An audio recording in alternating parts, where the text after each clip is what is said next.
Hello, everyone. So today we are going to check out the new text-to-speech model called Spark TTS. Now, this one is coming from Hong Kong University, leading and collaborating with a few other university institutions to create a very lightweight language model-based training for text-to-speech audio generation model. And now, this one is able to run locally because it's very lightweight. As you can see right here on Hugging Face, Spark TTS is just 0.5 billion, not even 1 billion size parameters, but it's still able to do voice cloning and also generate longer lengths of video audio using text-to-speech. By default, this AI model supports both Chinese and English. The selling point is the zero-shot voice cloning across different scenarios, where you can use your audio input as the reference. You can also put in the script text of your input audio for more accuracy in your voice cloning data. This way, it will produce something with a more natural speaking pitch, and the speaking rate will be closer to the style of your reference audio. Surprisingly, this very small-sized AI model is able to do all that right now with Spark TTS. Now, as you scroll down in the Hugging Face GitHub repositories, you'll see the same information displayed there. We're also going to look at the ComfyUI custom node that allows you to run Spark TTS within ComfyUI. Many of you know that I've done a series of ComfyUI tutorials covering image and video generation. Of course, if you're generating videos, you need audio to make them more interactive and lively. So in this case, we need some form of text-to-speech. New AI models keep coming up, so we have to stay updated to find which solutions are best suited for your video projects. Right here in ComfyUI, when you go to the ComfyUI Manager and into the Custom Node Search tab, you can type ComfyUI Spark TTS. And once you get there, you'll see two custom node results. The one I'm going to use is from AI Lab, the author AI Lab, and I'll choose the latest version of this custom node to try out. Once installed, you typically click the Restart button. Sometimes you might need to install additional dependency libraries in your ComfyUI if you haven't already. So what you're going to do is follow these instructions. Use the ComfyUI Python embed to do the pip install requirement.txt. This method is for the portable versions. Method 2 involves cloning the custom nodes by yourself without using the ComfyUI Manager. You still need to run the pip install requirement.txt command prompt to get the necessary dependencies to run this text-to-speech custom node. So this is the requirements.txt file.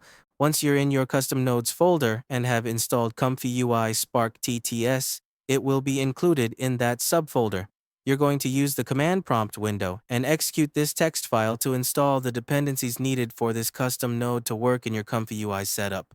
What you're going to do is jump into your command prompt window like this one, move into the path of this ComfyUI Spark TTS, and for my situation, I'm using a Conda virtual environment. So activate Conda ComfyUI, and once you see that, you can start typing the pip install requirement.txt command. When finished, it will show you a successful message. Then, I will step back to the subfolder, go to the main folder of ComfyUI, and try to run python main.py. And we have successfully booted up ComfyUI right now. So far, I don't have any issues, and as you can see, the import of ComfyUI custom nodes shows no errors or missed installations. The Spark TTS is right here, as I'm highlighting this part here. Therefore, we should now be able to run this custom node. The next step is downloading the text-to-speech model. I prefer to download it manually. So in order to run this first, we are going to create a simple workflow with this custom node. Ideally, this will help us understand where the locations of the AI models are going to be stored. First, you can type TTS, and it will show some search results in your search bar. You will see Spark TTS and some custom nodes pop up. Now, Spark TTS Voice Clone and Spark TTS Voice Creator are two different things. The voice clone uses your reference audios as the style to mimic the tone of the voice from your reference audio input to speak the text you've placed in the text box.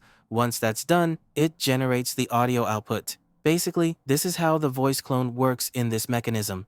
The text box below is where you input the script text of your reference audio. If you have an audio input and some script of what that audio is saying, you can place that script here to improve the quality of the output audio. After generating, you can drag the output audio to save and preview it. Save and preview audio options come by default in ComfyUI. You don't have to install any additional custom nodes to do this. Voice Creator, of course, is going to be easier to play around with. We don't need a reference audio. All we need to do is select the gender, pitch, and speech settings. As you can see, when I run this, it shows that I don't have the file or directories for this AI model. So, based on this error message path, we are going to save Spark TTS into this folder. It will be located in the Models folder under TTS, then the Spark TTS subfolder, as mentioned in the instructions here. But I found out that the note about automatic downloads isn't accurate. It won't happen automatically the first time around. As you just saw, I couldn't get it to download automatically, and this is the error I encountered. So, we are going to use this link to go back to Spark TTS again and download all the necessary files under the model weights, storing them in the ComfyUI model subfolder. Here, as you've seen on the Hugging Face page, we have the model weights showing up in a few folders. First off, the bytecode C and LLM and also the SRC folder, though the SRC isn't necessary to download since it's mostly images related to this model weight and logos of the universities used for their model card page information. The other folders include Wave2, VEC, and the configuration files at the front here. Of course, you can download the README for reference of this model weight.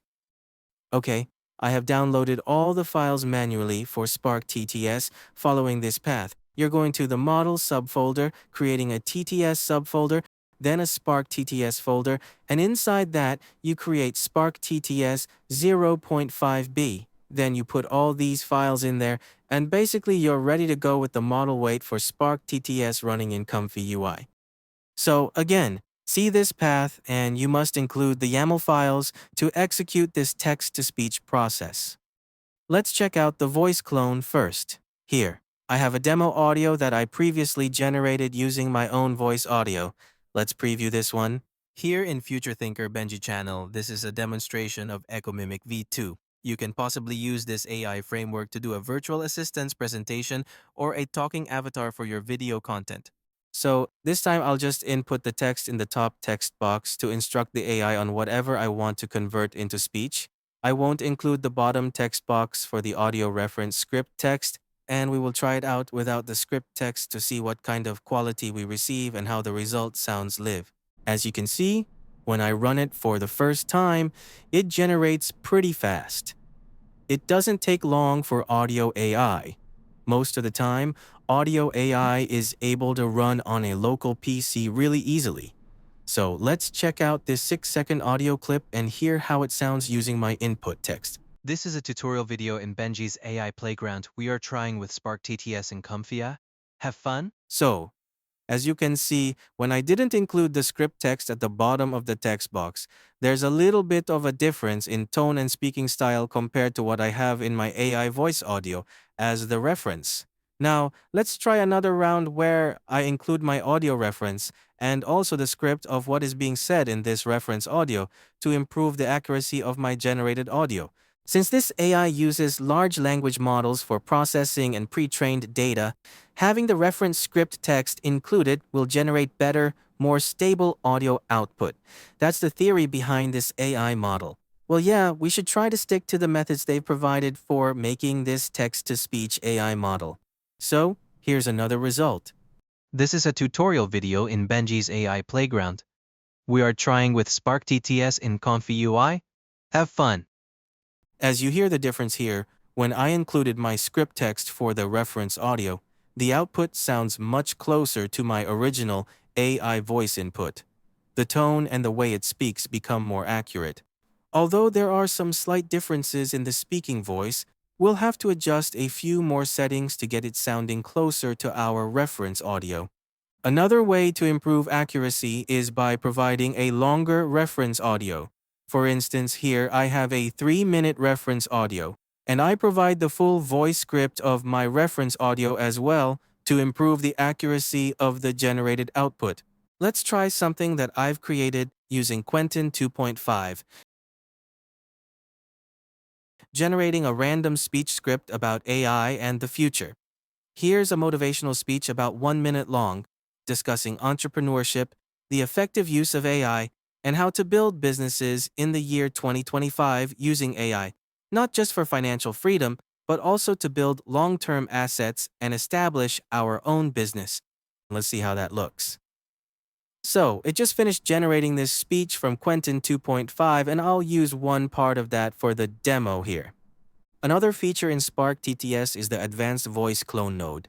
As you can see here, we have more settings, such as pitch speed and max tokens. I increased the max tokens from 3,000 to 5,000, and I set the pitch higher so it doesn't sound low-toned or like a cow. Instead, it feels more energetic. In this setting, the max token limit allows you to generate longer audio outputs. So, as you can see, I have a 20-second length here, and let's preview how that sounds over 22 seconds. So, what's your move? Start small but dream big. Use AI to automate tasks, yes, but obsess over solving real problems. Learn, iterate, and let your systems compound value.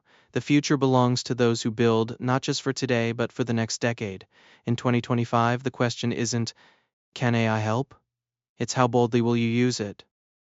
There you go.